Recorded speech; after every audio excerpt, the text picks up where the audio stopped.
Bienvenue sur le podcast des Montessori 7, Montessori à la maison. Je suis Anne-Laure Schneider, formatrice Montessori et maman de 5 enfants instruits en famille. Ma mission, c'est d'aider les parents, les assistantes maternelles, bref, tous ceux que dans notre communauté nous appelons des souricettes, à mettre en pratique la philosophie Montessori chez eux, avec leurs enfants ou les enfants qu'ils gardent. Dans ce podcast, nous parlerons donc de pédagogie Montessori, mais aussi de discipline positive, d'instruction en famille, ce que l'on appelle aussi l'école à la maison, de co-schooling et de bien d'autres choses encore. Et oui, c'est la rentrée, avec donc de nouveaux épisodes du podcast. Pourquoi l'épisode d'aujourd'hui ? Peut-être que vous n'avez absolument pas entendu parler de ce fameux référentiel national de la qualité d'accueil du jeune enfant.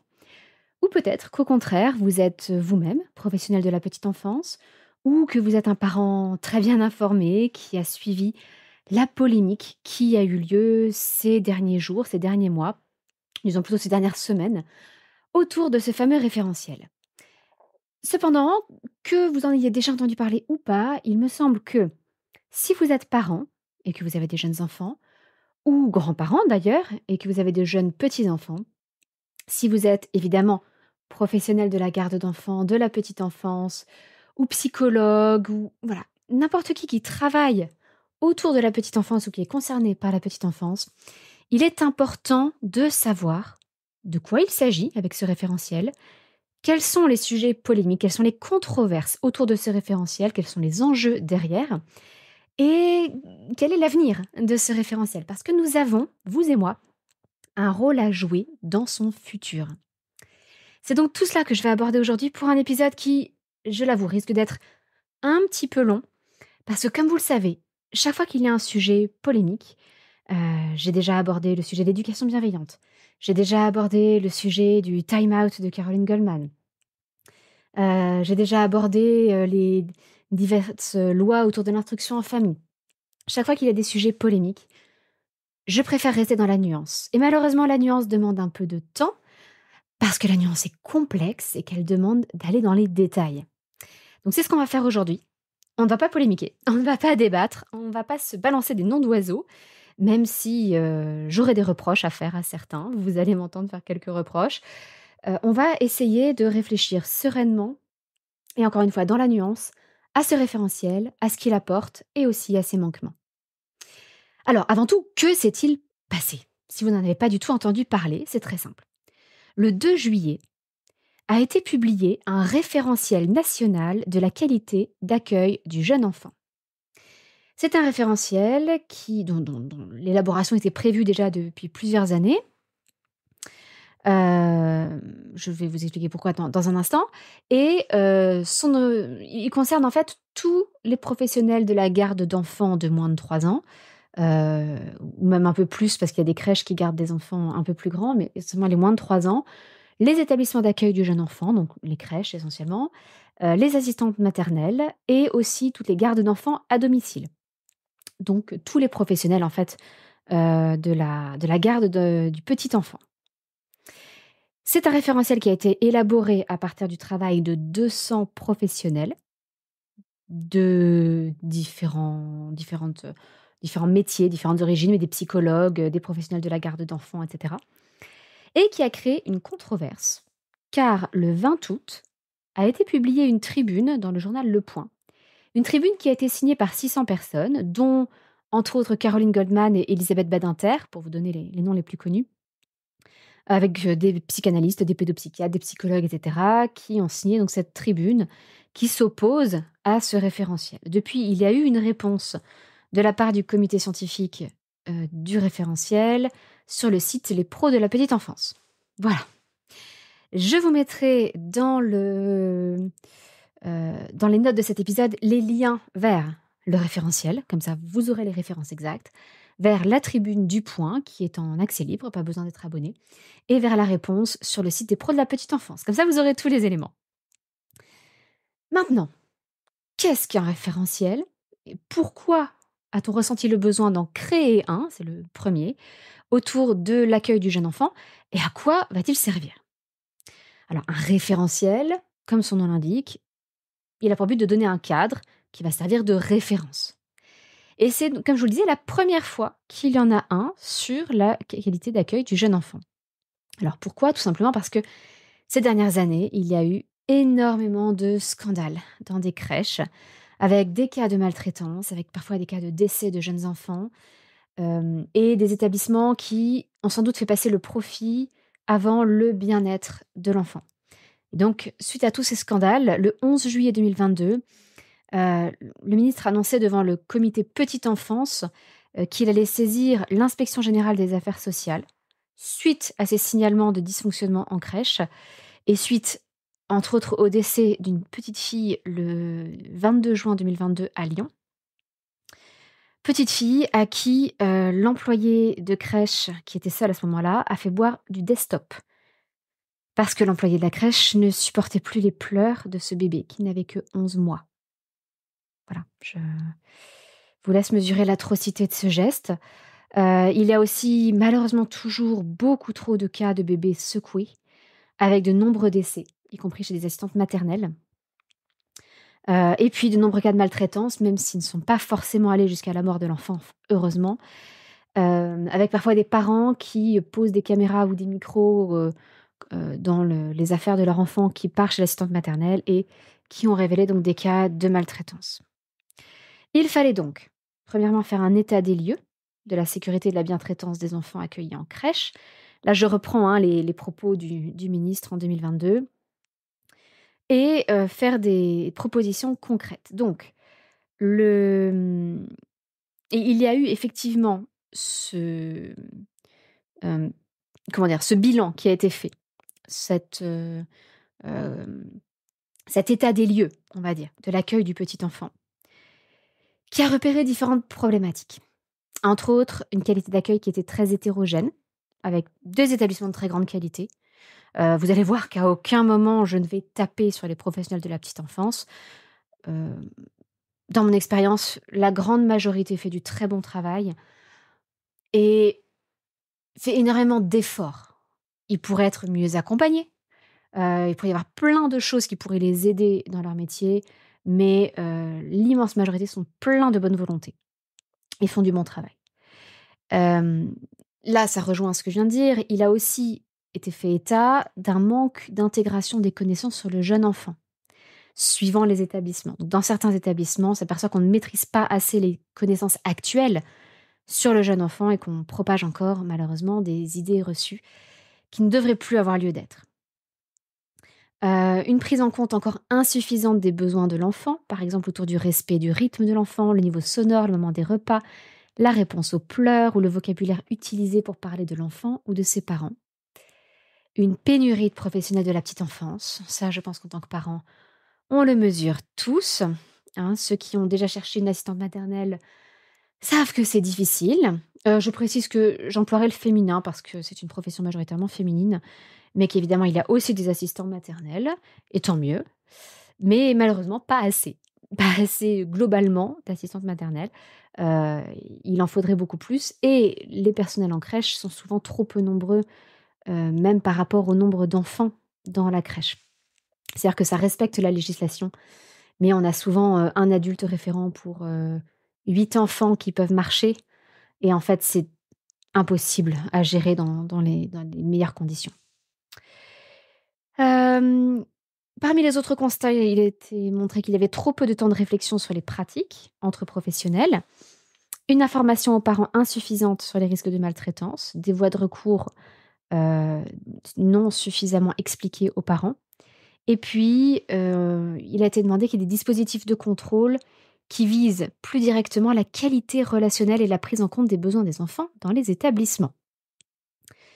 Voilà, le rapport a aussi rapporté, des propos ou des actes particulièrement choquants de la part de certains professionnels, concernant les jeunes enfants ou leurs familles et donc ce rapport avait fait déjà 39 recommandations pour accompagner, une montée en qualité du secteur.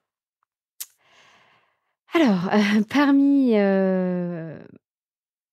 bon, il y avait déjà des choses qui avaient commencé à être mises en place et entre autres dans ces recommandations, il y avait la mise en place d'un référentiel national pour la qualité d'accueil du jeune enfant. Il y avait déjà un référentiel national pour l'aménagement intérieur des crèches, ce qui est un des aspects de l'accueil du jeune enfant, mais là, il fallait, un peu plus que cela.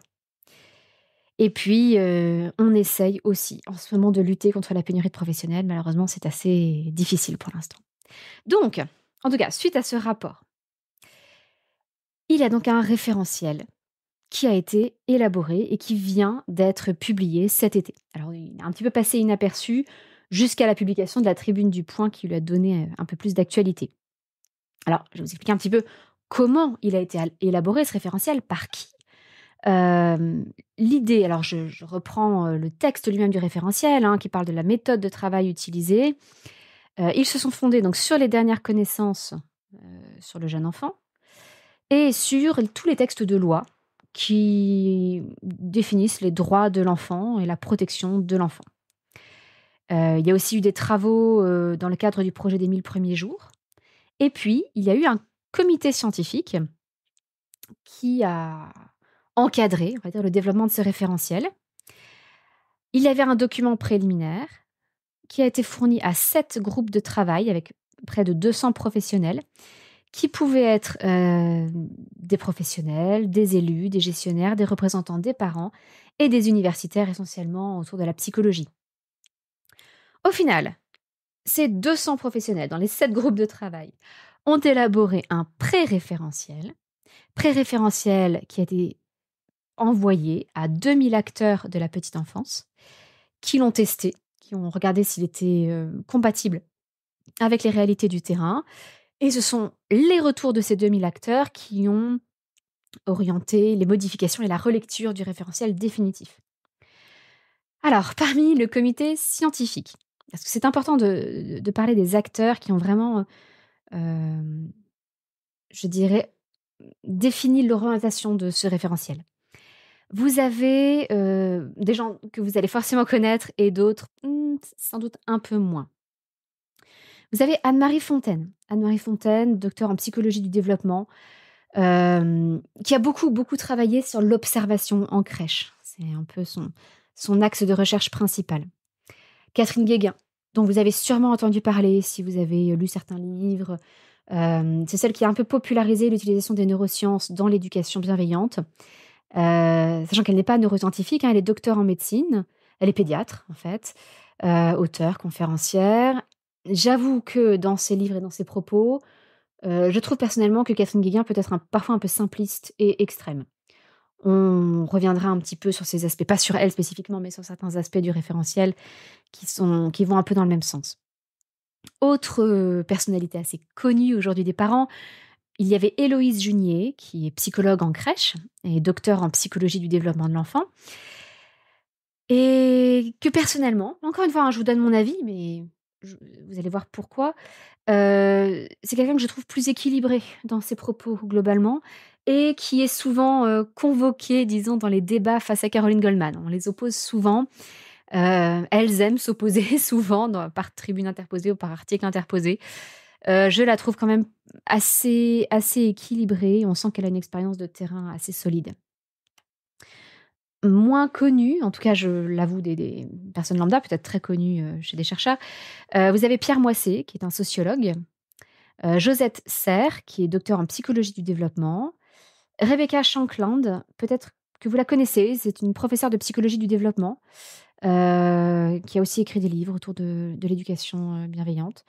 Et vous avez, Jacqueline Wendland ou Wendland, je ne sais pas comment on le prononce, qui est, professeure de psychologie clinique et psychopathologie en périnatalité, petite enfance et parentalité, qui a beaucoup travaillé sur les notions d'adultes référents, sur les troubles de la séparation et de l'attachement.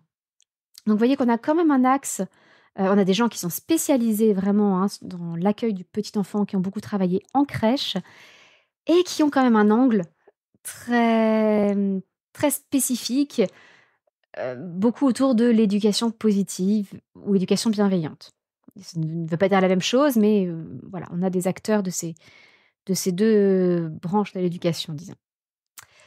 Alors maintenant, que reproche la Tribune du Point à notre fameux référentiel? Et déjà, qu'est-ce qu'elle dit cette Tribune du Point et qui l'a signée? Parce que c'est assez intéressant quand on regarde. Alors il y avait 600 signataires au début.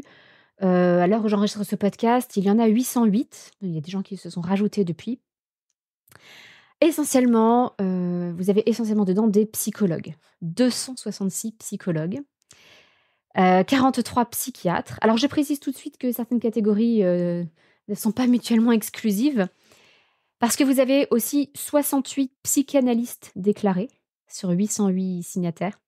Évidemment, vous pouvez avoir des psychologues psychanalystes ou des psychiatres psychanalystes, hein.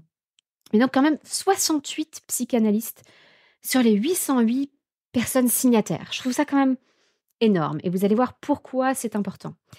Vous avez aussi, 48 assistantes maternelles, bon, logique, c'est leur métier, 35 mamans, 6 mamies, 5 papas et 3 grands-pères. Bon, je suis la première à défendre, le rôle primordial des parents dans l'éducation des enfants, mais à un moment, la représentativité de 3 grands-pères sur toutes les familles de France, je trouve que c'est un petit peu ridicule. On se demande quelle légitimité ils ont à signer une tribune et j'ai le sentiment qu'on confond un petit peu tribune et pétition. Et si on considère ça comme une pétition, 808 signataires, c'est quand même pas énorme, alors que vous avez régulièrement des pétitions qui ont plusieurs millions de signataires sur des sujets importants et critiques. Donc, je considère qu'ils auraient dû quand même restreindre la possibilité de signer cette tribune à des gens qui ont une activité professionnelle en lien avec la petite enfance. Par exemple, assistante maternelle, par exemple, éducateur, de jeunes enfants, par exemple, directeur de crèche ou je ne sais pas.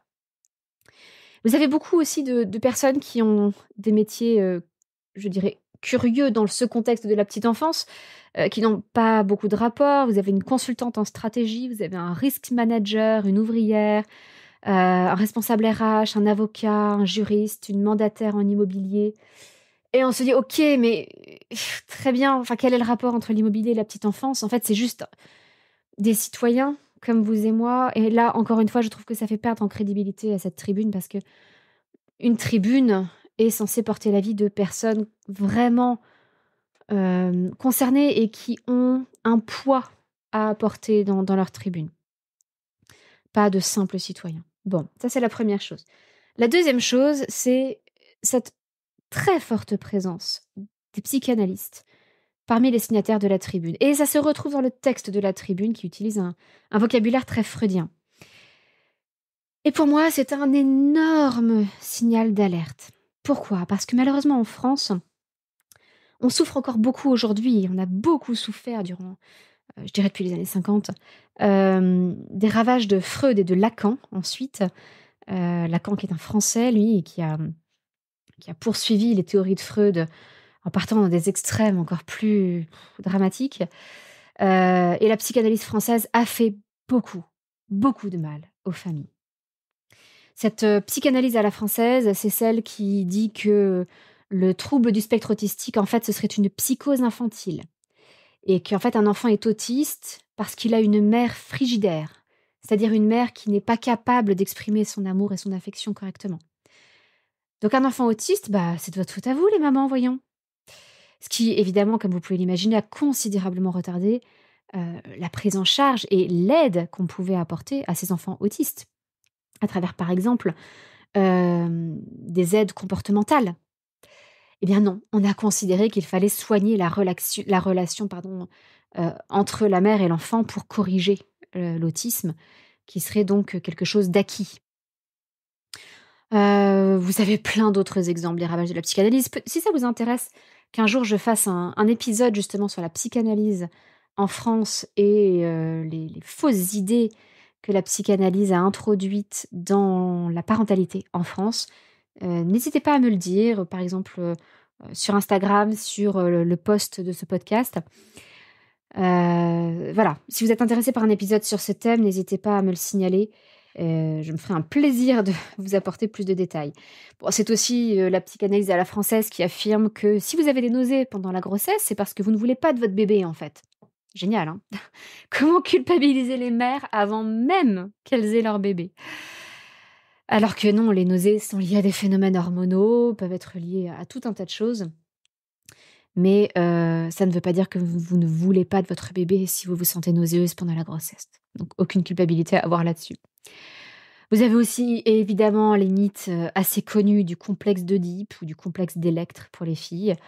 ou pire, vraiment là, une accusation, je trouve, mais dramatique pour les mères. L'idée que la fausse couche, ce serait une manifestation du désir inconscient de ne pas vouloir être enceinte.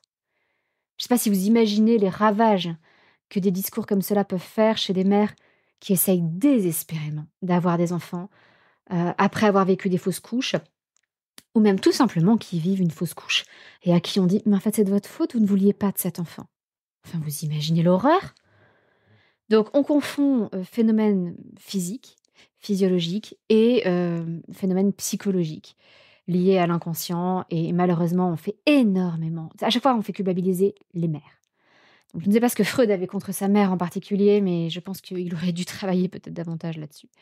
Donc il y a une culpabilisation énorme des parents et surtout des mères, une sexualisation de tout et puis surtout, tout est ramené à l'inconscient à chaque fois. Il ne peut rien y avoir de physique, de physiologique ou de lié à des émotions, non, c'est forcément de l'inconscient. Et ce que les psychanalystes n'apprécient pas, c'est que pourtant, les thérapies cognitivo-comportementales démontrent une efficacité bien supérieure dans à peu près, tous les domaines, où on exerce la psychanalyse. Donc les psychanalystes se sentent évidemment menacés dans leur ouvrage, mais c'est normal. Pardon, mais après avoir soutenu pendant des décennies ce ramassis de pardon, je vais essayer de rester polie, ce ramassis de bêtises, il ne faut pas s'étonner, qu'on cherche l'efficacité ailleurs et qu'effectivement il y ait d'autres thérapies qui se montrent plus efficaces que la psychanalyse. Bon, fin de la parenthèse sur la psychanalyse. Comme vous pouvez le sentir, c'est un sujet sur lequel je suis assez remontée. Bon, dans cette fameuse tribune du Point, il y a globalement pas mal de caricatures et de mauvaise foi. Cependant, l'introduction n'est pas totalement fausse. Dans l'introduction, il est dit que, dans le référentiel, sous-entendu, je cite: «Tous les enfants sont subitement devenus des enfants polytraumatisés appelant réparation. Toute obéissance est devenue signe de soumission et toute sanction parentale est devenue maltraitance». Bon, je dirais que ça n'est pas totalement faux, en particulier pour la fin, l'affirmation que toute sanction parentale est devenue maltraitance et ça, je vais y revenir. Il y a effectivement, je trouve, une espèce de mélange entre des maltraitances profondes et des choses qui relèvent très honnêtement plus du détail et du mieux faire, mais je n'irai pas jusqu'à dire que ce sont des maltraitances. Bon. Plus loin dans la tribune, ça m'a un petit peu fait rire. Il est dit, encore une fois je cite: «La Convention des droits de l'enfant de 2019, citée dans ce référentiel». Alors, j'ai vraiment cherché, hein. J'ai cherché, à bien mentionner parmi les maltraitances l'isolement de l'enfant. Donc j'ai cherché, il n'y a pas de convention des droits de l'enfant de 2019 ou alors envoyez-la moi, hein, parce que je ne l'ai pas trouvée. La Convention internationale des droits de l'enfant date de 1989, donc quand même 30 ans plus tôt et je pense que les auteurs de la tribune font référence à la loi contre les violences éducatives ordinaires de 2019. Je suppose que c'est de ça qu'il s'agit. Sauf que, ni dans la Convention internationale des droits de l'enfant, ni dans la loi contre les VEO, violences éducatives ordinaires, de 2019, on ne trouve de mention de l'isolement. La loi de 2019, pour rappel, ça va être très rapide, elle se résume à: «L'autorité parentale s'exerce sans violence physique ou psychologique», sans les définir.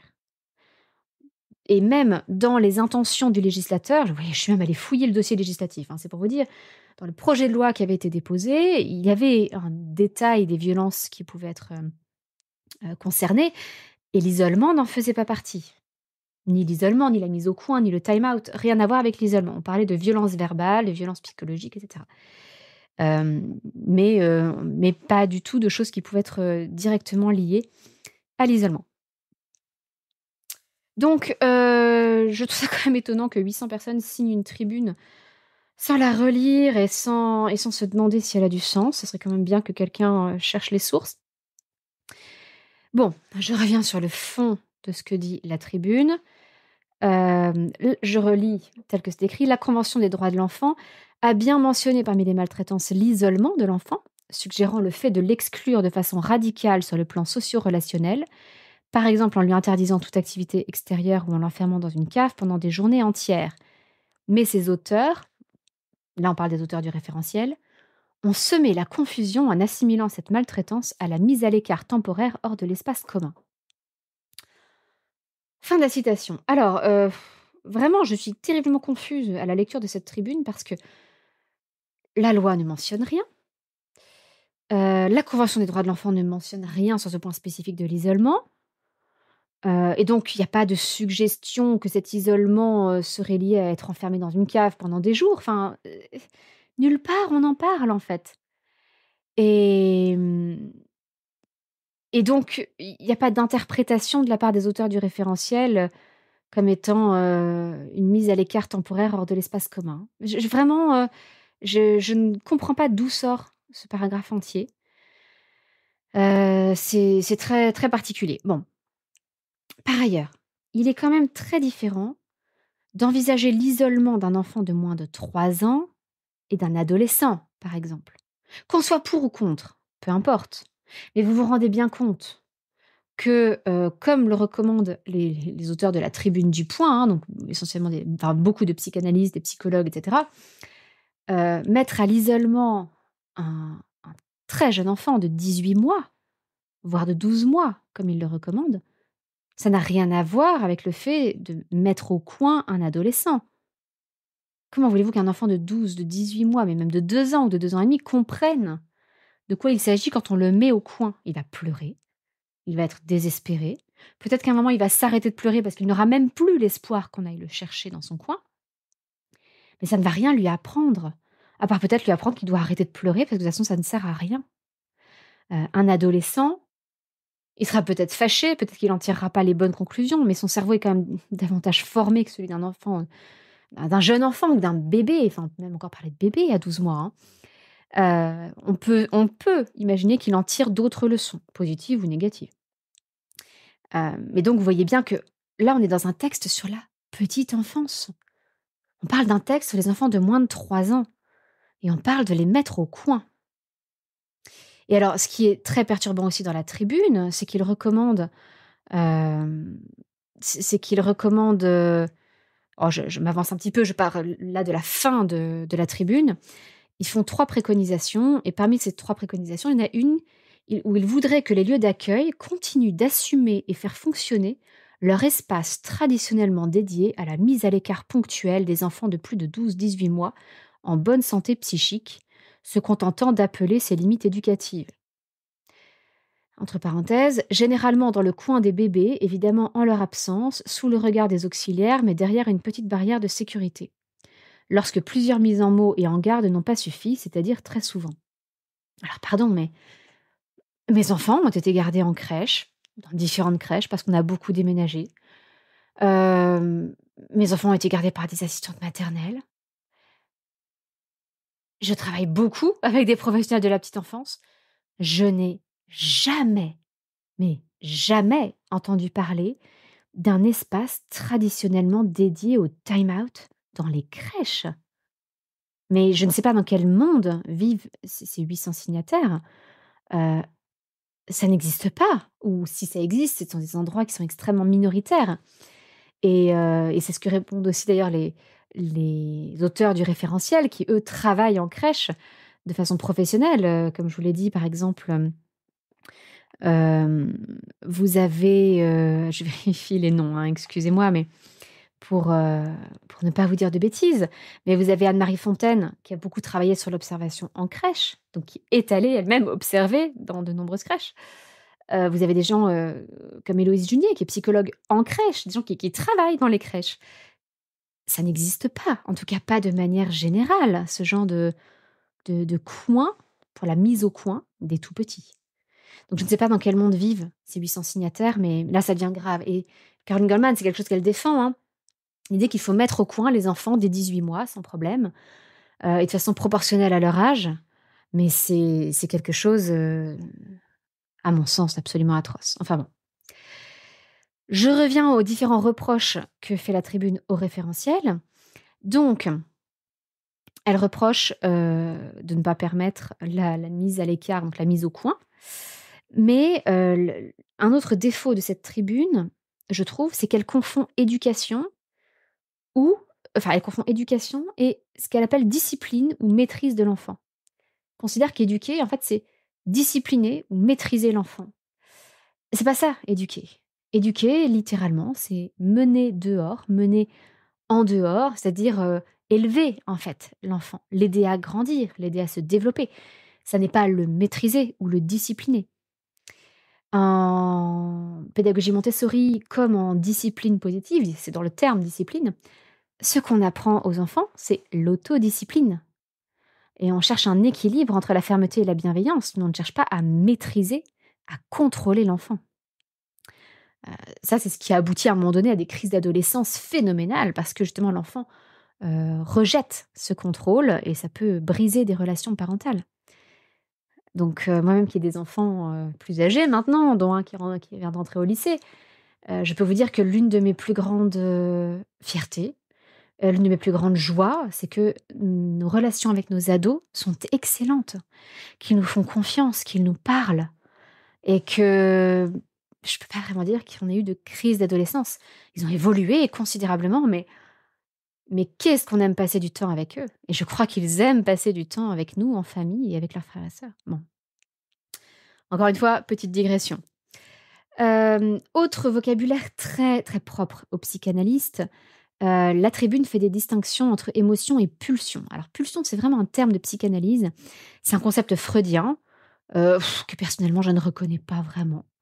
Je considère qu'on a des besoins, je considère qu'on a des émotions, qu'on a des pensées et qu'on a des comportements ou des actions. Le concept de pulsion, pour moi, est totalement inutile. Je n'en vois pas la nécessité. Pour moi, on pourrait dire que la pulsion est une envie d'agir, le, le désir d'un certain comportement, mais pour moi, c'est lié à l'émotion, en fait. C'est l'émotion qui nous pousse à un certain comportement. Et donc, on a une pensée qui développe une émotion face à une situation, et cette émotion nous donne envie d'adopter un certain comportement. Et à chaque étape entre la pensée, l'émotion et l'action, on peut intervenir.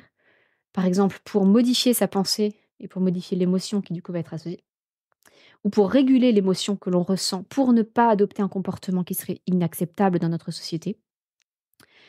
Mais donc voilà, personnellement et comme tous les gens qui ne sont pas psychanalystes, on peut très bien fonctionner sans ce concept de pulsion et je ne vois pas la nécessité de le distinguer du concept d'émotion.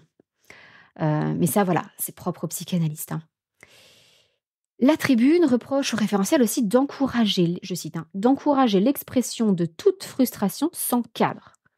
Alors pardon, mais c'est totalement faux. Le référentiel a même une rubrique entière consacrée au cadre et aux limites. La seule chose, c'est que ce cadre qui est prévu n'est pas punitif. Je cite ce qui est mentionné dans le référentiel. Les professionnels mettent en place un cadre éducatif composé de règles, de repères et d'interdits qu'ils posent de manière sécurisante et empathique auprès des enfants. Le cadre n'a pas pour fonction de discipliner l'enfant, mais de le sécuriser. Les professionnels n'adoptent pas d'approche punitive dans le cas où les enfants ne respectent pas le cadre. Alors vous allez me dire très bien, on a un cadre, mais on ne peut pas avoir d'approche punitive si les enfants ne le respectent pas. Alors comment on fait concrètement? Voilà la réponse du référentiel.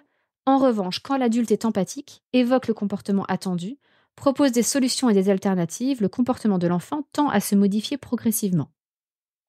Le renforcement positif et le fait de nommer et d'encourager les comportements adaptés permet de favoriser une bonne réponse au cadre posé. Fin de la citation du référentiel. Alors oui, tout ce qui est dit là dans le référentiel est totalement vrai. Mais, à mon humble avis, c'est une réponse un peu facile et un peu rapide. Parce que en disant ça, on laisse quand même les éducateurs, les assistantes maternelles, les gardes d'enfants assez démunis. Il y a quand même des outils non punitifs qui sont très efficaces, surtout avec les tout petits. Par exemple, on peut utiliser des choix limités. Est-ce que tu veux faire ceci ou cela? Avec un choix entre deux propositions qui sont acceptables pour nous adultes. On peut utiliser l'humour. On peut se reposer sur les routines.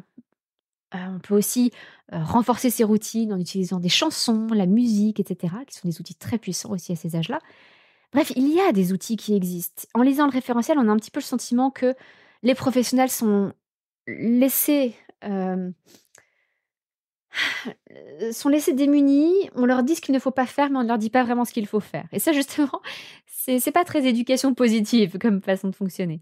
On essaie justement dans l'éducation positive de dire ce qu'il faut faire plutôt que de dire ce qu'il ne faut pas faire. Bon, je trouve que ça aurait été précieux de détailler ces outils, quelques-uns au moins de ces outils, pour donner des billes aux professionnels, pour leur proposer d'autres solutions que les solutions punitives. Parce que si on ne leur propose rien d'autre, bah, c'est évident qu'ils vont se rabattre sur les cris, la violence, la mise au coin, etc. Ils n'auront rien d'autre. Donc il faut leur proposer des outils pour leur permettre de changer. Parce qu'on ne peut pas les laisser face à des enfants qui refusent tout simplement d'appliquer les règles, malgré tout ce qui aura pu être mis en place en amont. Parce que oui, ça arrive. Donc là, j'avoue que le référentiel est un peu léger, disons. Mais pour autant, il y a un cadre qui est prévu et les reproches de la tribune sont totalement injustifiés. Je vous cite la fin du référentiel, que je vais commenter un petit peu en direct. Nous, psychologues, pédopsychiatres, pédiatres, professionnels de l'enfance, enseignants et chercheurs, là c'est moi qui parle, oui, enfin vous avez aussi des mandataires en immobilier et des grands-parents et bref, des consultants en stratégie et je ne sais pas quoi, hein, donc vous n'êtes pas tous professionnels. Je reprends à la tribune. Nous, donc, connaissons les conséquences délétères sur l'enfant et sa famille de l'application de ces préceptes de maternage précoce maintenus à tort au fil du développement. Des enfants encouragés à déborder sur le plan pulsionnel, car transgresser ne donne lieu à aucune frustration immédiate, voire à la gratification d'un lien privilégié avec l'adulte. Time-out tendre en sa présence. Alors, je vais commenter un tout petit peu. Là encore, on a ce vocabulaire très psychanalytique, de la pulsion, de la transgression, de la frustration. On peut éduquer sans passer son temps à volontairement frustrer l'enfant. Les psychanalystes font reposer leur concept de l'éducation énormément sur la frustration. Et on peut faire autrement pour éduquer un enfant. Et non, il n'y a pas de récompense à un comportement inadéquat par un time-out tendre avec l'adulte. C'est pas un time-out tendre. C'est que l'enfant est séparé du groupe pour ne pas perturber le groupe, pour avoir le temps de se calmer, s'il est en colère, pour pouvoir exprimer sa colère sans faire de mal à qui que ce soit. Par exemple, un endroit où il y a des matelas, un endroit où il y a des peluches, quelque chose qui ne peut pas souffrir de son comportement. Et l'adulte est simplement là pour assurer sa sécurité physique et émotionnelle. Voilà. C'est pas un time-out tendre, on va pas lui faire des compliments ou l'encourager à avoir ce comportement inadapté. On va l'aider à se réguler pour modifier ce comportement. Ensuite, la tribune reproche donc un défaut de compréhension du monde et de ses règles relationnelles, confusion entre le bien et le mal, puisque tout est accueilli avec tendresse. Alors non, encore une fois, il y a un cadre, il y a des règles. Tout est accueilli sans violence, mais aussi avec fermeté. On parle également de respect des règles et de fermeté. Tout n'est pas accueilli avec tendresse. Non, on n'accueille pas un comportement inadéquat, inadapté. Un enfant qui tape un autre enfant et qui mord, par exemple, on ne l'accueille pas avec tendresse. Non, on l'accueille avec fermeté, on le sépare des autres. Mais on a conscience que ce jeune enfant qui tape et qui mord, il est en cours d'apprentissage. Et beaucoup, beaucoup d'enfants passent par le stade de la morsure. Souvent, c'est 1 ou 2 fois, parce que c'est le seul moyen qu'ils semblent avoir à leur disposition pour exprimer leur frustration et justement, on leur donne d'autres moyens d'exprimer cette frustration et ils arrêtent de mordre. Et puis, de temps en temps, vous avez des enfants qui mordent de façon répétée. Ça peut être lié à plein de choses. Et puis, aussi y avoir un problème, physique. Il peut y avoir des douleurs dentaires, il peut y avoir plein de choses aussi derrière. Mais, dans tous les cas, on va répondre au problème. On n'accueille pas le mal avec tendresse. Non, c'est faux. Rien de tout ça n'est présent dans le référentiel. Alors, parmi les conséquences du référentiel, la tribune reproche la frustration, l'épuisement et le découragement des auxiliaires qui ne voient aucune accalmie comportementale liée à leurs efforts. Accueillir avec patience l'agressivité des enfants sans jamais parvenir à la contenir pour finalement la voir enfler au fil de l'année. Personnellement, ça n'est pas mon expérience. Ça n'est pas l'expérience des professionnels qui sont accompagnés par exemple, les formateurs en discipline positive. Parce que nous avons une association, l'association Discipline Positive France, dans laquelle nous échangeons beaucoup entre formateurs en discipline positive. Et un certain nombre d'entre nous interviennent en crèche ou auprès de professionnels de la petite enfance. Et au contraire, tous les outils proposés donnent des résultats et des résultats très satisfaisants sur le long terme. Il y a d'ailleurs beaucoup d'études qui ont été faites sur, les résultats à long terme de ces pratiques, des pratiques, disons globalement positives et qui montrent qu'il y a d'excellents résultats et encore une fois sur le long terme. Là où les pratiques punitives sont généralement efficaces à court terme et ont malheureusement des contre-coups très nocifs à long terme. Avec toutes sortes de choses, mais un exemple tout bête, c'est que souvent on répète, quand nous-mêmes nous devenons parents, on répète les schémas qu'on a connus dans notre enfance et vous avez malheureusement des parents qui n'ont jamais connu autre chose que l'autoritarisme et qui basculent quand eux-mêmes deviennent parents dans la maltraitance. Donc il y a beaucoup, peut y avoir beaucoup d'effets délétères ou des enfants qui ont été, punis, qui ont beaucoup subi d'autoritarisme quand ils étaient petits et qui simplement, coupent les liens avec leur famille un peu plus tard. Voilà. Donc bon, je ne suis pas sûre. Là, encore une fois, hein, on voit bien que ce ne sont pas des gens qui travaillent beaucoup en crèche qui ont signé cette tribune et je soupçonne qu'ils ont un manque d'expérience sur les résultats à long terme de ce type d'éducation. Autre reproche, des enfants sans défense, mordus, poussés, malmenés, angoissés de se rendre sur leur lieu d'accueil et n'ayant plus confiance dans les fonctions protectrices des adultes. Alors pas du tout! Ça encore dans le référentiel, pas du tout. Les limites, elles sont posées. Et il est évident qu'un enfant qui mord ne va pas être laissé à côté d'un enfant qui a été mordu. On va les séparer, on va mettre en sécurité l'enfant qui a été mordu et on va le consoler et on va le rassurer. Et par exemple, dans le livre de la discipline positive, il y a un exemple, je crois que c'est dans le livre de la discipline positive, oui, il y a un exemple assez rigolo. Non, pardon, toutes mes excuses. C'est dans un livre d'Emmanuel Piquet sur le harcèlement, où il y avait une petite en crèche qui se faisait régulièrement mordre par un autre enfant et où, les éducateurs de la crèche lui ont appris à rugir comme un lion. Bon, sauf que son rugissement de lion, c'était une toute petite, hein, je sais plus, elle avait peut-être 2 ans, j'en sais rien et elle se faisait régulièrement mordre par un petit camarade qui devait la trouver, à croquer, mais littéralement. Eh bien, les éducateurs ont appris donc à cette petite fille à rugir comme un lion. Sauf que son rugissement, bon, c'était plutôt le miaulement d'un chat que le rugissement terrifiant d'un félin de la savane et en fait, les il y a une éducatrice qui s'est mise derrière un fauteuil, derrière l'endroit où jouait cette petite fille et quand le petit garçon qui la mordait habituellement, s'est approché et a priori pour la croquer, donc la petite fille, comme on le lui avait appris, s'est mise à rugir. Un tout petit rugissement, mais l'éducatrice derrière le fauteuil a fait un gros rugissement et donc bah, le petit garçon, lui, a eu peur et s'est dit: «Oh là là, en fait, je vais pas la croquer. En fait, c'est pas une petite fille que je peux mordre». Hem Et souvent, voilà, il y a ces dynamiques de harceleur-harcelé qui peuvent se mettre en place effectivement dès la crèche, mais qui sont liées au fait que le harceleur perçoit chez l'autre un statut de victime. Quelqu'un qui se présente, qui donne l'apparence d'être faible pour une raison ou pour une autre, d'être attaquable. Et donc voilà, les éducatrices ont trouvé une autre réponse en rendant cette petite fille plus forte. Et la situation a été réglée. Donc voilà, il y a d'autres façons de faire pour éviter les morsures, les violences, et cetera, que de punir l'enfant qui mord ou qui frappe. Est-ce que vous croyez vraiment que mettre au coin ce petit garçon qui était tout petit, qui avait, peut-être le même âge, 2 ans ou 2 ans et demi, j'en sais rien, aurait servi à quelque chose? Est-ce que ça l'aurait empêché de mordre, une fois qu'il serait sorti du coin? Bah non, absolument pas. À cet âge-là, non. Donc il y a d'autres solutions. Je regrette que le référentiel ne les détaille pas un peu plus, ne donne pas des références, des pistes d'outils pour, les professionnels, mais ces outils, ils existent.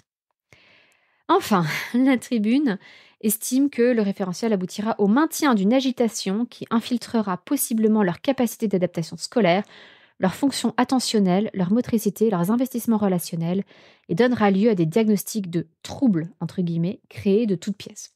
Alors là aussi, on retrouve les tenants de la psychanalyse. Caroline Goldman, par exemple, qui affirme que le TDA n'existe pas, que c'est un trouble inventé, et qu'en fait, c'est simplement, un diagnostic qui recouvre, des comportements, inadaptés et des enfants mal éduqués. Bon, c'est pas le sujet d'aujourd'hui, mais non, en fait, quand on utilise des méthodes, d'éducation positive qui ne sont pas du laxisme, Moi-même, c'est un sujet sur lequel je me bats depuis des années. Je n'aime pas le terme d'éducation bienveillante parce que pour moi, il manque quelque chose quand on ne parle que de bienveillance. Je parle parfois d'éducation positive, je parle moi personnellement beaucoup de discipline positive parce que ça montre bien qu'il y a ces 2 aspects de fermeté et de bienveillance conjugués ensemble, les 2 en même temps. Je suis pas macroniste, hein, pourtant, mais les 2 en même temps. En l'occurrence, c'est ça qui permet de garder l'équilibre en éducation. Donc, non, il n'y a pas de au contraire, ce type d'éducation, de renoncer à la punition et cetera, n'a aucune raison de nuire à l'attention des enfants, à leur capacité scolaire, d'adaptation, à leur motricité, pas du tout. Au contraire, ça va faire en sorte que, leurs émotions puissent être entendues, ça on en parle beaucoup dans le référentiel, ce qui va libérer leur cerveau et leur capacité d'attention pour s'impliquer dans les activités de motricité, dans les activités relationnelles. Enfin, le référentiel préconise, comme je vous l'ai dit, donc déjà que les lieux d'accueil, fassent fonctionner leur espace de mise au coin. Donc ça, je ne sais pas d'où ils sortent ce mythe. 2 autres recommandations. Distinguer le bébé du jeune enfant avant et après l'acquisition de la marche, soit autour de 12 mois, car leurs besoins relationnels et structurels évoluent.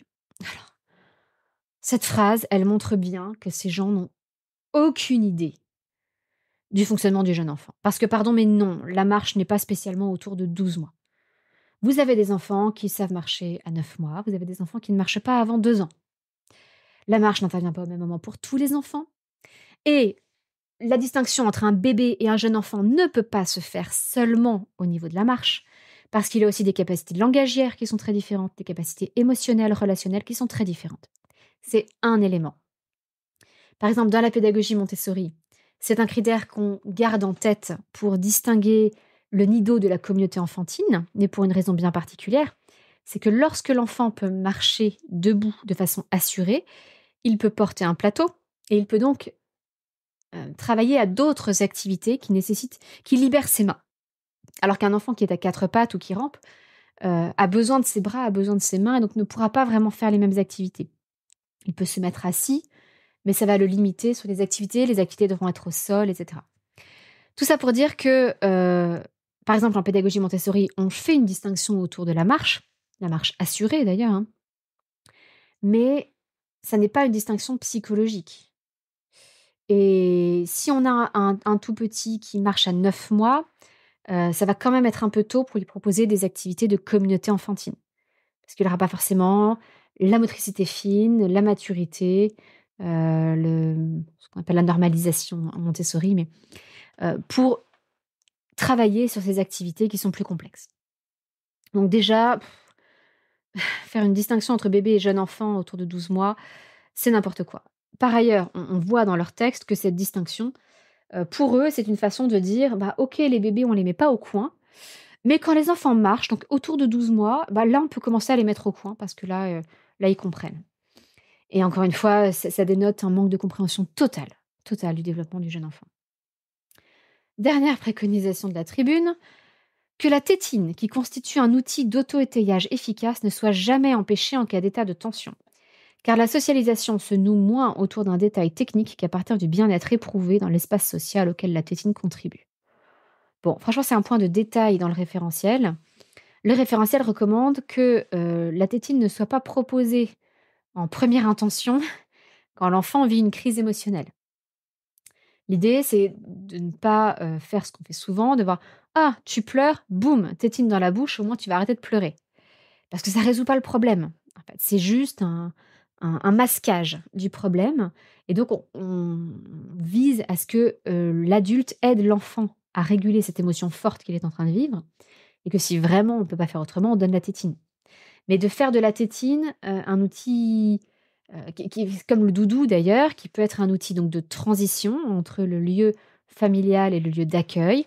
Le doudou, c'est ça, hein, c'est un objet transitionnel, c'est ce qui permet à l'enfant d'avoir quelque chose qui le rassure, qui vient de chez lui, qui l'emporte, qui a son odeur, ou l'odeur de ses parents, et cetera. Le but n'est pas d'en faire une réponse systématique aux émotions fortes. Parce que là, ça n'aiderait pas l'enfant à développer ses compétences pour réagir et réguler face à ces émotions très fortes. Mais bon, franchement, c'est un point de détail dans le référentiel et je trouve ça, assez amusant que les préconisations de la tribune soient aussi, légères que ça. C'est-à-dire que justement, eux ne se sont pas embêtés à définir un cadre concret, pratique, avec des recommandations très concrètes, hein, dans le référentiel, il y en a des très concrètes. À chaque fois, en fait, vous avez des principes généraux et puis des recommandations très pratiques. Là, ils se contentent de faire des préconisations de détail, distinguer le bébé du jeune enfant, qu'il y a un endroit où on puisse mettre les enfants au coin et qu'on puisse utiliser la tétine, en cas d'émotion forte. Bon, bah, je considère que ça ne permet pas vraiment de faire un référentiel d'accueil du jeune enfant, ces 3 préconisations et que ce sont des points de détail. Donc vraiment, je sais que j'étais un peu longue, mais je voulais vous convaincre que cette tribune, et vous pourrez la lire, hein, fait preuve de beaucoup, beaucoup de mauvaise foi, de beaucoup d'ignorance aussi sur le petit enfant. Maintenant, je voudrais vous partager mon avis personnel sur les référentiels que je ne trouve pas parfait pour autant. Et disons que, je le soutiens à 70, mettons. Et je vais vous expliquer pourquoi. Premièrement, je trouve que l'élaboration en elle-même d'un référentiel est quelque chose de très délicat. Si votre référentiel est trop rigide, ben on retire aux structures la possibilité de proposer différentes approches. Et donc aussi aux parents la possibilité de choisir parmi ces approches.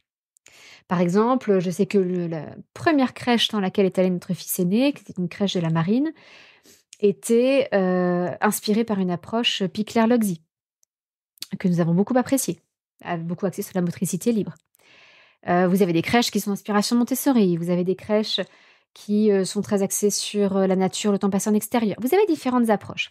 Donc il ne faut pas un référentiel trop rigide pour permettre aux parents, bon, des fois on choisit uniquement en fonction de la proximité et des disponibilités des places, hein, mais parfois on a cette liberté de choisir aussi l'approche éducative, voilà, le mode d'accueil de notre enfant. Par ailleurs, si vous faites un référentiel qui est trop lâche, bah, il ne sert à rien. Si vous dites, par exemple, dans le référentiel, il ne faut pas donner de claque à un enfant, j'ai envie de vous dire sans blague. Super. Bon, on peut peut-être aller un petit peu plus loin que ça quand même comme recommandation, parce que là, sinon, on va pas ça sert pas à grand-chose. Alors, ce référentiel dont je parle aujourd'hui, il s'appuie sur des textes déjà existants. Et ces textes ont suscité les mêmes controverses. Par exemple, la loi contre les violences éducatives ordinaires, elle date déjà de 2019. Et déjà en 2019, cette loi avait suscité les mêmes controverses qu'aujourd'hui, avec en gros les mêmes acteurs. Donc c'est vraiment, on reprend les mêmes et on recommence le même débat. Au final, la loi, elle ne dit pas grand-chose. Je vous répète le texte de loi, hein. L'autorité parentale s'exerce sans violence physique ou psychologique. C'est quand même très très léger. Et pourtant, énorme controverse à l'époque. Et là, voilà, on a cette même controverse un peu stérile. Je vais revenir sur l'absence de psychanalyste au comité scientifique, qui était reprochée par les signataires de la tribune. Il n'y a effectivement aucun psychanalyste dans le comité scientifique du référentiel. Personnellement, je souffle et je trouve que c'est plutôt une bonne chose. Franchement, il est temps de reconnaître que cette psychanalyse freudienne et lacanienne française fait plus de dégâts qu'autre chose, surtout au niveau de la petite enfance. Alors, tant pis, si du coup les psychanalystes font un petit caprice et tapent du pied, franchement, on n'a qu'à les mettre au coin, apparemment, c'est la méthode qu'ils préconiseraient. Non, globalement, il est temps que les psychanalystes français se remettent en question de manière globale. Je ne parle pas du niveau individuel, hein, mais remettent en question leurs pratiques, leurs pensées, leurs préjugés et les théories qu'ils soutiennent, en particulier autour de la petite enfance, parce qu'ils font énormément de dégâts. L'autisme en France, toute la prise en charge de l'autisme en France a subi un énorme retard par rapport à d'autres pays comme les États-Unis, à cause des dégâts de la psychanalyse. Et je ne sais pas combien de familles ont pu être traumatisées à cause de ces approches nocives. En revanche, il est vrai que je trouve que le référentiel est trop prescriptif. À mon sens, il aurait dû donner un cadre, des limites à ne pas dépasser, et je trouve qu'il est plutôt dans l'optique de donner un idéal à atteindre, mais présenté comme une évidence. Tout est dit au présent. Les professionnels font comme ceci, font comme cela. Or, je trouve que c'est vraiment un idéal, tout ce qui est décrit, et que ce n'est pas toujours évident à respecter, surtout quand il y a trop peu de personnel. et qu'il faut reconnaître que la garde d'enfants, c'est un métier qui est particulièrement usant et éprouvant. Ça demande une énorme, prise en compte de ses propres besoins d'adulte, des grandes capacités de régulation émotionnelle. C'est qu'un métier qui est difficile. Et je trouve que dans ce référentiel, ce qui manque, c'est une hiérarchie entre les points les plus graves, en particulier tout ce qui va être lié à la santé ou la sécurité de l'enfant, et les choses moins graves. Par exemple, il y a des choses sur lesquelles tout le monde devrait être d'accord. Par exemple, voilà, par exemple, il y a un point qui est mentionné dans le référentiel. Hem, on forme les professionnels aux approches et techniques, je vais pas vous je coupe un peu le début. On forme les professionnels aux approches et techniques pour réagir face au stress causé par les pleurs ou aux situations où le professionnel ne supporte plus les pleurs de l'enfant. Ces situations sont également intégrées dans les protocoles de lutte contre la maltraitance qui incluent la prévention du secouement du bébé. Ça, c'est un point sur lequel tout le monde est d'accord. Dans toute la France, vous trouverez personne, je pense, qui soutiendra ça. Il ne faut jamais, jamais, jamais secouer un bébé à cause du syndrome du bébé secoué. Le bébé peut en mourir. Et il y a d'ailleurs eu, comme je vous le disais en introduction, un certain nombre de cas de bébés décédés suite à un syndrome du bébé secoué chez des assistantes maternelles. Alors évidemment, les assistantes maternelles sont formées à ça, elles le savent. Elles le savent en théorie dans leur tête. Si elles le font, c'est probablement parce qu'elles sont dépassées par leur environnement et qu'elles n'ont plus d'autres solutions en tête. Mais on est tous d'accord sur cette idée fondamentale qu'il ne faut jamais secouer un bébé. Et j'en profite pour transmettre, parce que pour moi c'est un conseil de prévention vitale, le conseil qu'on m'avait donné, je crois que c'était en préparation à l'accouchement, pour éviter le syndrome du bébé secoué. Et c'est un conseil qui m'a énormément aidée et a vraiment protégé mes enfants, en particulier les 2 aînés. Lorsque j'avais un mari qui était parti en mer, mon mari est parti, 12 mois sur les 13 premiers mois de mon fils aîné. Et donc je me retrouvais seule la nuit avec les pleurs d'un bébé et donc mes enfants ont régulièrement pleuré, hein, comme tous les bébés. Et ce conseil, c'était de dire que si à un moment, on m'avait dit: «Si à un moment vous sentez que vous n'en pouvez plus, vous laissez le bébé en sécurité dans son berceau et vous allez dans la pièce d'à côté ou, suffisamment loin pour ne plus entendre les pleurs, avec cette intensité de quand on est à 1 mètre à côté». Parce que ce qui se passe, c'est que si on se force à rester à côté du bébé, qui pleure, qui pleure, qui pleure, et qu'on est démuni, qu'on n'arrive pas à le consoler, à un moment donné, pardonnez-moi l'expression, mais on pète un câble. Et c'est là qu'on secoue un bébé. Et c'est là qu'on lui tape dessus. Et c'est là qu'on fait les pires maltraitances. Et ça ne m'est pas arrivé souvent. Je crois que ça m'est arrivé 2 fois. Mais effectivement, je me souviens particulièrement d'une fois où c'était, horrible, horrible. Je n'en pouvais plus. Il y a rien qui fonctionnait. Et j'ai quitté la pièce. J'ai laissé mon bébé en sécurité. Et je suis allée, là où je n'entendais pas les pleurs avec cette intensité-là et j'ai pu, là, me calmer, me réguler. Ça a pris du temps parce que j'avais attendu déjà très longtemps et je n'ai jamais secoué mes bébés, je leur ai jamais fait de mal. Mais je me suis retrouvée à pleurer dans mon oreiller et j'ai eu des moments très difficiles, comme je pense beaucoup de parents qui se retrouvent seuls avec un bébé qui pleure pour une raison ou pour une autre. Donc voilà, il faut donner des solutions concrètes comme celle-là. Et en crèche, peut-être que c'est de passer le relais. Chez une assistante maternelle, il faut donner le même conseil qu'aux parents. C'est qu'effectivement, si à un moment donné, on a tout essayé, que l'enfant, a une couche propre, qu'il ne veut plus manger, boire, qu'il n'a ni trop chaud ni trop froid, qu'on a vérifié que sa santé physique était correcte, si on peut l'aider à se réguler, on reste avec lui. Si on sent qu'on est à bout, il vaut mieux exceptionnellement le laisser en sécurité et s'extraire de la situation. On peut aussi appeler les parents, appeler à l'aide. Il y a plein de possibilités, mais passer le relais. Bon, je reviens voilà à cette question où je trouve que le référentiel justement ne distingue pas entre les questions majeures, prioritaires de santé, de sécurité. Il y a celle-là, mais il y a aussi, quelque chose de basique. Par exemple, il est dit dans le référentiel: «Les professionnels réalisent le change de la couche autant que de besoin, dans le respect des bonnes pratiques d'hygiène et des gestes techniques». Bah oui. Je pense que tout le monde est d'accord là-dessus. On laisse pas un bébé dans son caca. Voilà, c'est aussi simple que ça. Il y a une question de santé, qu'il ne soit pas irrité, qu'il se sente bien. Heu, Tout le monde, psychanalyste y compris, devrait être d'accord là-dessus. En revanche, il y a des choses qui sont très honnêtement beaucoup, beaucoup, beaucoup moins graves et qui sont mentionnées dans le référentiel, je dirais au même niveau que le syndrome du bébé secoué.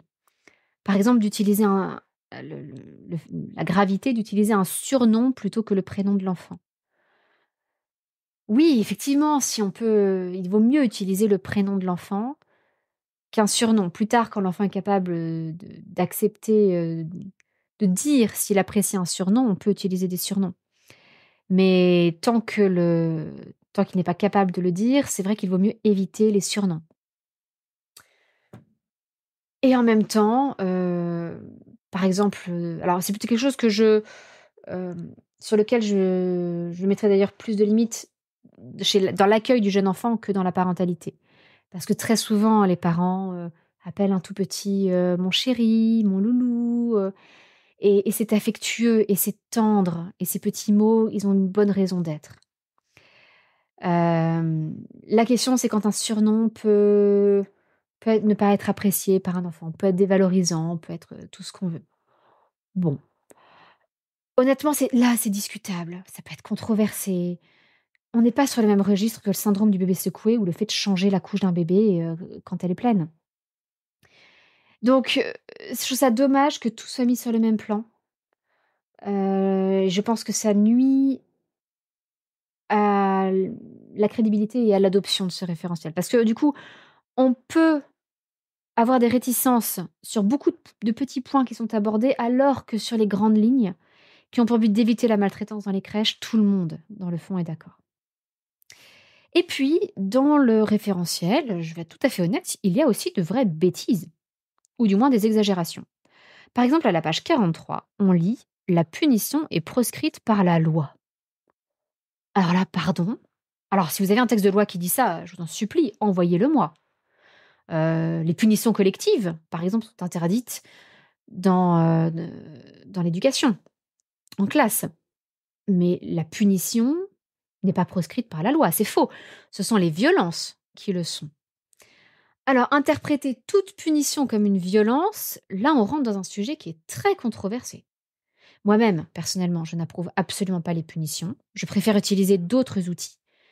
Mais s'il fallait condamner tous les parents qui punissent leurs enfants, par exemple en l'envoyant au coin ou en interdisant la console de jeu ou punir qu'un enfant de dessert, enfin 98 des parents seraient concernés. Je pense que c'est extrêmement rare de trouver un parent qui n'a jamais puni son enfant. Donc considérer toute punition comme une violence, ça m'embête. Franchement, ça m'embête. Et c'est d'ailleurs pour ça que je ne suis pas très fan de l'expression violence éducative ordinaire. Par exemple, appeler un enfant par un surnom fait partie des violences éducatives ordinaires. Je trouve que c'est une expression qui est clairement là pour choquer, pour attirer l'attention, pour susciter le débat. Et je trouve que ça a tendance, malgré le terme ordinaire, hein, on se doute bien que il ne s'agit pas de frapper un enfant. Je pense que ça associe dans l'esprit des gens ces violences éducatives ordinaires à la maltraitance, aux enfants qui sont enfermés dans des placards, qui sont tabassés.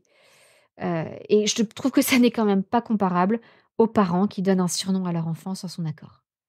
Heu, on ne peut pas tout mélanger. Alors qu'il y ait un continuum, OK, je l'admets, mais l'éventail est trop large pour employer le même mot. Surtout que ce mot de violence, il n'a été employé que pour une partie de cet éventail depuis des siècles. Donc vouloir maintenant l'étendre à l'intégralité de l'éventail, à mon avis, c'est trop compliqué pour l'instant.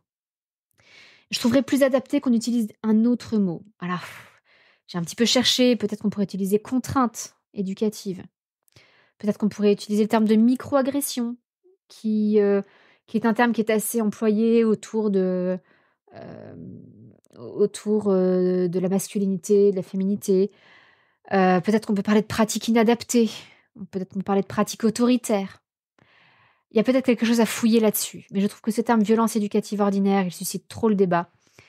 Il ne fait que polariser les gens et je pense qu'on pourrait trouver mieux pour faire une distinction entre les maltraitances graves et les violences, ce qu'on appelle aujourd'hui les VEO, violences éducatives ordinaires. Bon. Donc voilà, il y a aussi des exagérations dans ce référentiel. Alors comme vous le voyez, comme je vous l'ai dit, hein, je ne l'approuve pas à 100%. Je pense qu'on aurait pu faire mieux, mais quelque part, c'est très facile d'arriver après et de dire, «On aurait pu faire mieux». Mais, la bonne nouvelle, c'est qu'il y aura des modifications et des mises à jour de ce référentiel. Ça n'est que la première version et ça, c'est très bien. On a un document de travail. C'est celui qui fait autorité pour l'instant, mais il va être modifié. Et on peut espérer qu'au fur et à mesure des mises à jour, les choses puissent s'équilibrer un peu, ou peut-être qu'il y aura justement une distinction davantage faite entre les maltraitances, les choses graves à éviter et les comportements, ma foi, pas si graves, les préconisations. Voilà, peut-être qu'on peut avoir des choses qui sont définitives, qui font autorité et des préconisations ou des recommandations pour les choses un peu moins graves. Par ailleurs, vous avez le droit, vous qui m'écoutez, et en particulier si vous travaillez dans la petite enfance, de faire remonter vos remarques. Il est bien mentionné à de nombreux endroits dans le référentiel, en fait à chaque fiche, parce que tout est classé par différentes fiches. Je vous invite au moins à le feuilleter, hein, vous aurez le lien dans les notes de cet épisode. Et il est écrit, très souvent, ce référentiel est le vôtre. Complétez cette fiche et remontez vos idées, bonnes pratiques, exemples d'activités, de cas pratiques et de situations types à l'adresse nationale du service public de la petite enfance. Je vous la donne si vous avez la flemme d'aller regarder directement sur le référentiel. C'est SPPE, je répète SPPE, comme service public de la petite enfance, @santé, sans accent, la santé, SANTE.gouv.fr. SPPE, santé, sans accent.gouv.fr pour enrichir les ressources mises à disposition de tous les professionnels de France. Voilà, donc je vous invite, si vous avez une opinion là-dessus, peut-être déjà à venir nous la partager sur Instagram et puis ou sur Facebook, et puis peut-être à faire remonter vos propres remarques à cette adresse pour que ce référentiel soit encore amélioré parce que je pense qu'on peut faire mieux. Mais il y a quand même beaucoup de bonnes choses qui sont enfin affirmées dedans et ça donne aux professionnels un point de repère et aux parents un cadre rassurant. C'est-à-dire qu'ils peuvent faire appel à ce référentiel pour rappeler des bonnes pratiques aux professionnels de crèche avec, un point par exemple qui moi me tient beaucoup à cœur, c'est, le fait de favoriser l'allaitement, de permettre aux mères d'allaiter aussi longtemps que possible, aussi longtemps qu'elles le souhaitent, en favorisant les possibilités, par exemple que la mère revienne allaiter l'enfant pendant la journée, ou de se former au mode de stockage du lait maternel et cetera et cetera. Moi-même, j'ai fourni des biberons de lait maternel à différents moments, de ma vie, auprès d'une assistante maternelle, ou plus tard en crèche et voilà, il y a des choses comme ça qui sont très belles, qui sont très chouettes et donc dans ce référentiel, il y a des choses encore une fois qui sont controversées, puis je pense plein d'autres qui sont précieuses et qui ne donneront lieu à aucune controverse donc emparons-nous de ça. Ça va aider les parents aussi à se faire entendre. Ça va aider les professionnels à faire attention à différentes choses, à prendre conscience de certaines choses et faisons notre part pour aider à l'améliorer aussi. Si vous êtes encore à l'écoute de cet épisode qui est pourtant très, très long, vraiment un grand merci du fond du cœur. Ça me touche que mon travail, vous parle jusqu'à voilà, avec plus d'1 heure d'écoute. Ça veut dire que vraiment, ce que je fais est utile. Je ne perds pas mon temps en essayant de rentrer dans les détails et les nuances. Je vous remercie infiniment pour votre présence et votre écoute. Et je vous donne rendez-vous mardi prochain pour un nouvel épisode du podcast. À très bientôt, votre petite sourisette, Anne-Laure.